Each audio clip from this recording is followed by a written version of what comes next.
Hi, and welcome to the 15 Steps to Run Successful Meetings series. Let's take a look at step number 2, picking the activities. This is the second step while you're still preparing your meeting. You haven't even sent an invitation yet, but you do need to pick some activities. Now, the reason we do this is activities support the purpose. In step number 1, we talked about the topic, the purpose, and the output for your meeting. Those are the 3 things that will set you up for a successful time. Now, whatever you're trying to do, you're going to have some activities that support this. This could be brainstorming, it could be choosing between different options, it might be having a presentation of information to a team, it might be having a debate. There are lots of things you can do and lots of different activities that support them. But it starts with the purpose. When you know the reason that you're bringing people together in the meeting, you've got a clear idea of what you're going to do, and then the output is what you produce. The activities help you get there. Now, if you don't do this, if you don't choose activities, you're going to really waste time for people in the meeting. It'll be less effective and you'll have a lower quality output. Knowing what you need to do, knowing your purpose and output, is not enough to make sure you're doing it in the most efficient way. If you wanted to review options, but you didn't present those options, you're going to have trouble getting everyone in the room to understand what the 2 things are that they're choosing between.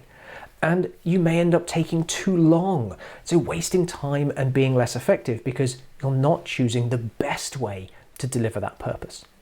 So how do you pick the activities for your meeting? Well, as I've mentioned a couple of times, it starts with the purpose and the output.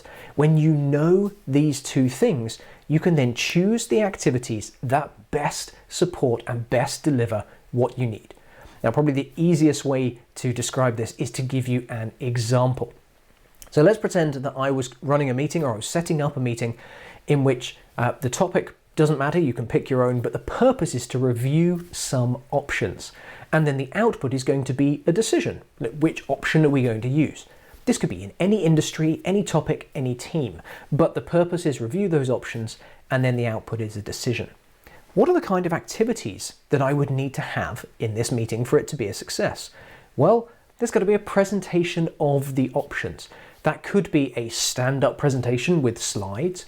It could be presenting a document for people to read, but there's still some kind of presentation of the options. Then in my meeting, I want there to be a discussion, so we can make sure we understand it, talk about pros and cons and so on, decide what our decision criteria are. Then maybe there'll be a vote and a decision.